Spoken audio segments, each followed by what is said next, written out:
Salam sejahtera bagi kita semuanya. Bapak-bapak, ibu-ibu, saudara-saudaraku yang dikasihi oleh Tuhan kita Yesus Kristus. Dalam ibadah keluarga hari ini, Rabu 25 Maret 2020, kita akan mendengar firman Tuhan. Mari kita mempersiapkan diri. Kita akan terlebih dahulu berdoa. Mari berdoa. Allah Bapa dalam Yesus Kristus, kami bersyukur kepadamu karena selalu ada kesempatan mendengar firman. Saat ini kami akan membaca Alkitab dan merenungkannya. Bimbinglah kami oleh Roh Kudus-Mu agar mengerti dan melakukannya. Dalam Yesus Kristus kami berdoa. Amin. Pembacaan Alkitab pada hari ini terambil dari Kitab Nahum pasal 3 ayat 1 sampai 19. Firman Tuhan. Dengan judul oleh Lembaga Alkitab Indonesia, Hukuman atas Niniwe. Celakalah kota penumpah darah itu, seluruhnya dusta belaka, penuh dengan perampasan, dan tidak henti-hentinya penerkaman. Dengar, lecut cambuk dan derak-derak roda. Dengar, kuda lari menderak, dan kereta meloncat-loncat. Pasukan berkuda menyerang, pedang bernyala-nyala, dan tombak berkilat-kilat. Banyak yang mati terbunuh, dan bangkai bertimbun-timbun.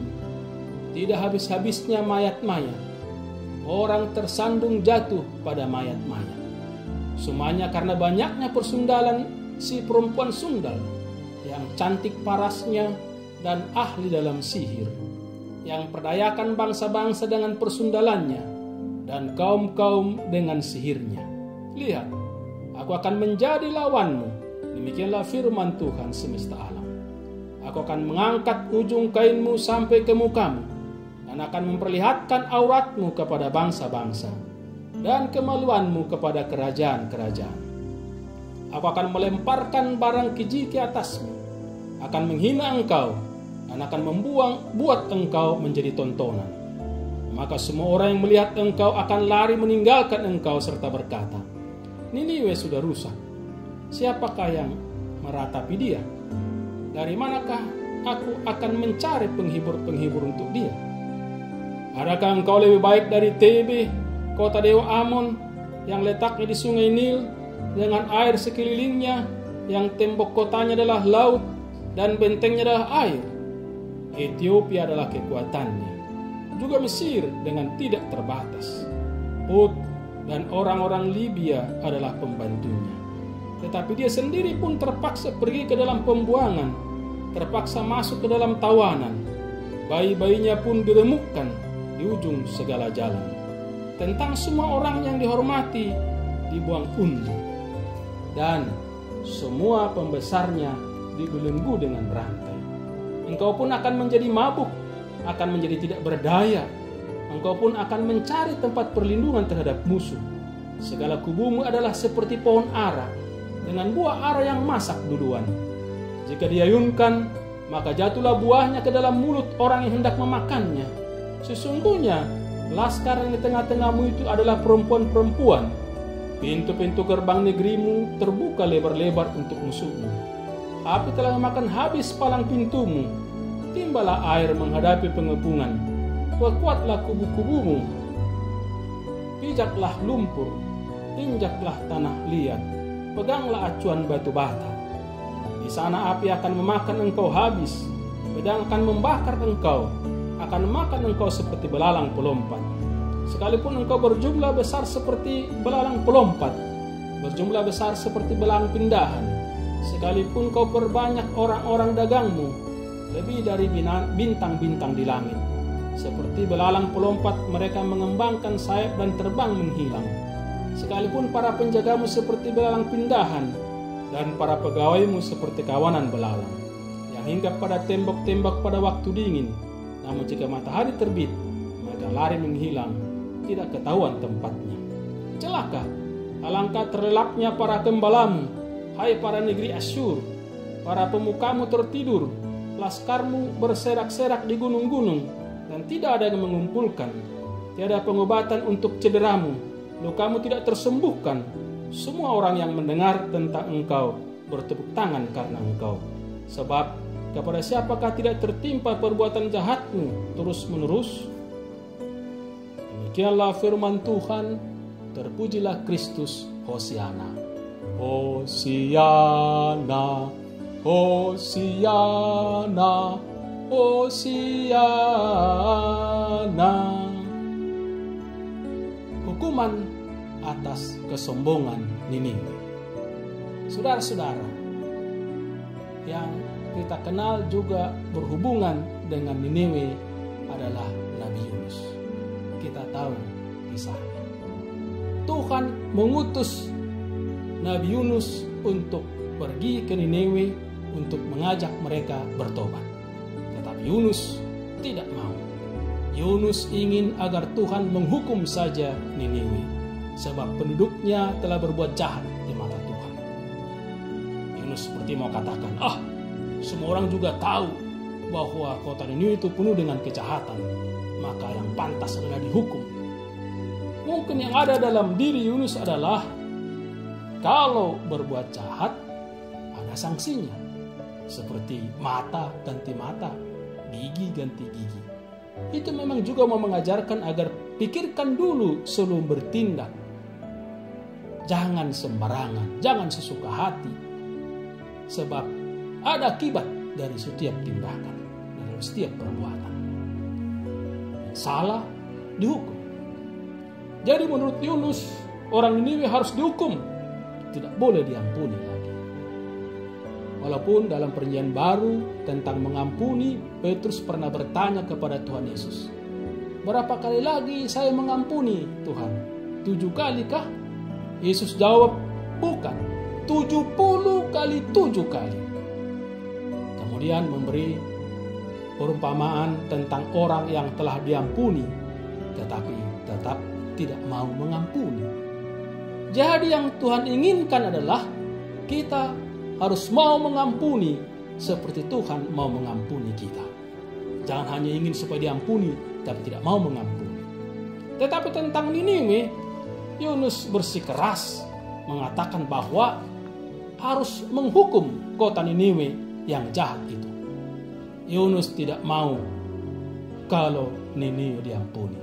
Karena itu ia lari ke tempat lain agar tidak ditugaskan Tuhan lagi ke Niniwe. Tetapi akhirnya Tuhan membuat Yunus tiba juga di Niniwe.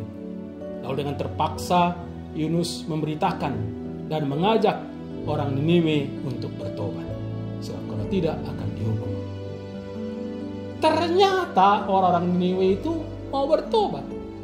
Bahkan diceritakan semua manusia dan hewan pun berpuasa tanda menyesali dosanya.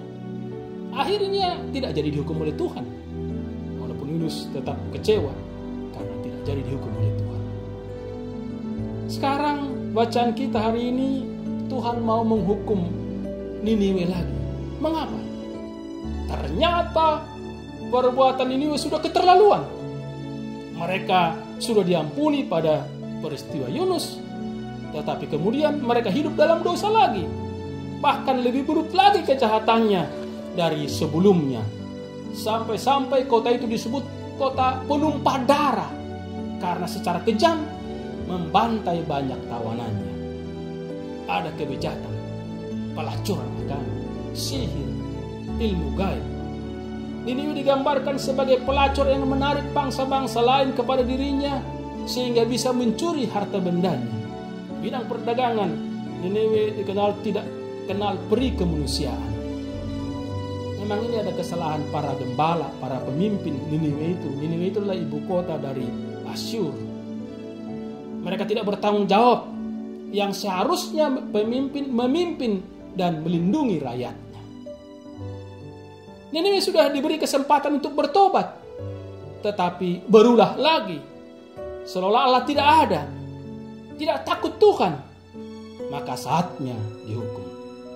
Melihat kejahatan yang berulang-ulang yang membuat orang lain, bangsa lain juga akhirnya jatuh dalam perbuatan kejahatan, akhirnya Allah bertindak. Karena Allah tidak ingin membiarkan kejahatan berlangsung terus-menerus. Ini penting. Allah tidak membiarkan kejahatan berlangsung terus-menerus. Ia akan bertindak. Kalau dalam peristiwa Yunus diserukan adalah bertobatlah, dan memang Niniwe bertobat, maka dalam kitab Nahum yang ditekankan adalah hukuman, kebinasaan, tidak ada kesempatan.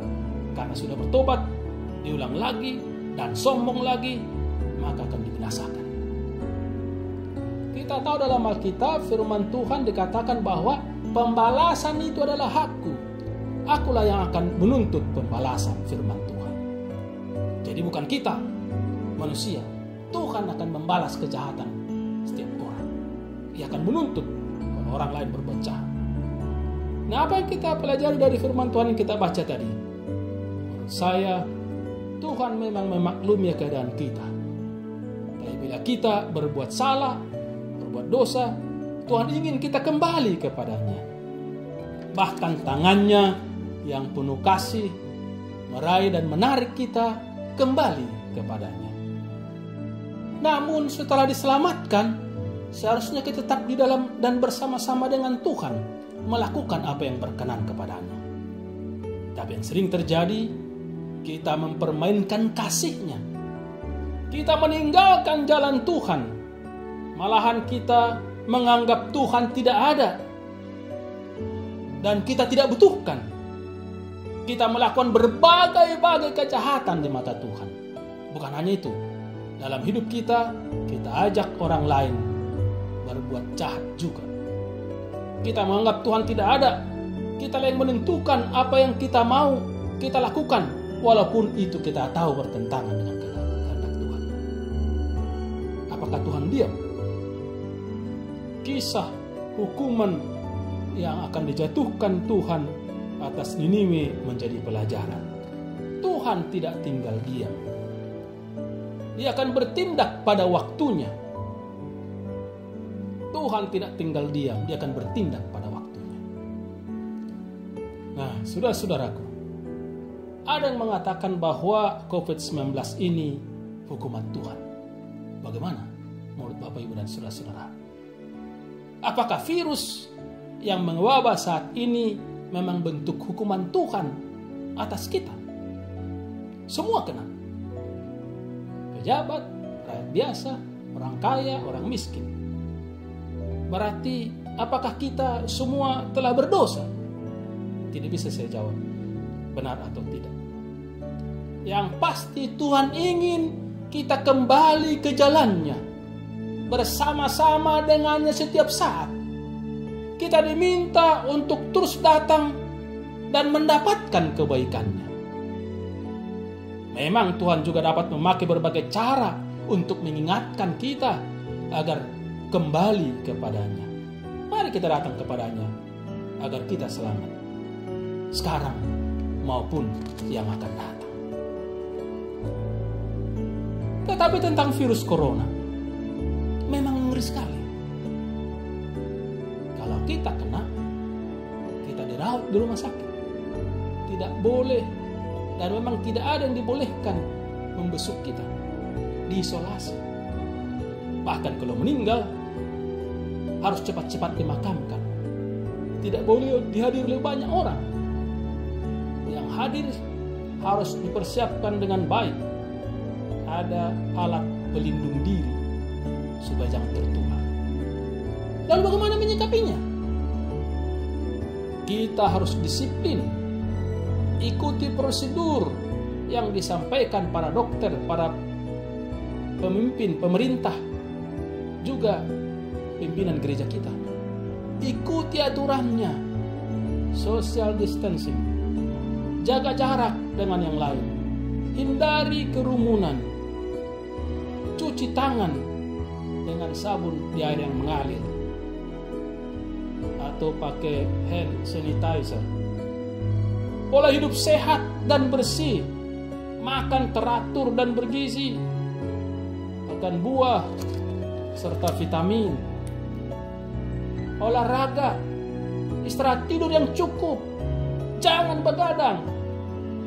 Usahakan selalu keadaan fit dan sehat. Dan harus tenang menghadapinya. Tidak boleh panik.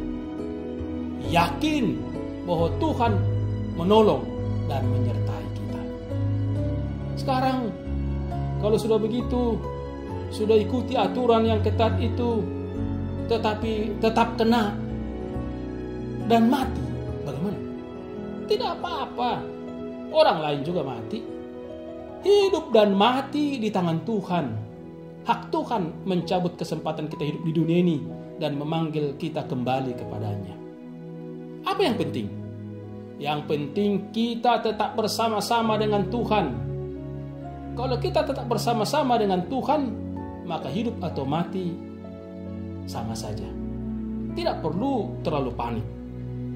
Ada tertulis dalam Alkitab 1 Tesalonika 4 ayat 13 dikatakan, selanjutnya kami tidak mau saudara-saudara bahwa kamu tidak mengetahui tentang mereka yang meninggal, supaya kamu jangan berduka cita seperti orang lain yang tidak mempunyai pengharapan. Saudara-saudara, apa rupanya? Yang mati dalam Tuhan akan dibangkitkan dan akan tetap hidup bersama-sama dengan Tuhan dalam kerajaan-Nya. Karena itu di pemakaman ada kita baca rest in peace, beristirahat dengan tenang. Mati hanya beristirahat, untuk selanjutnya akan berlanjut ke hidup yang kekal. Sebab hidup kita bukan hanya yang ada di dunia ini, melainkan juga dalam hidup yang akan datang bersama-sama dengan Tuhan. Kalau begitu, yang penting adalah percaya dan bersama Tuhan ketika kita hidup di dunia ini, supaya hidup kita berlanjut bersama Tuhan di surganya. Jadi entah sakit atau sehat, entah ada wabah virus corona atau tidak, kita harus terus bersama-sama dengan Tuhan. Kita harus hidup sesuai dengan kehendak-Nya. Kalau ada masalah, sakit, penyakit, wabah corona, kita harus berobat. Bahkan sebelum kena, kita harus mencegahnya dengan mengikuti prosedur tadi. Bila kita sudah jalani dengan baik, kita terus serahkan diri kita kepada Tuhan, supaya kehendak-Nya yang jadi atas kita, dan kita pasti terlindungi oleh kasih-Nya. Amin. Tuhan menyertai dan memberkati kita sekalian.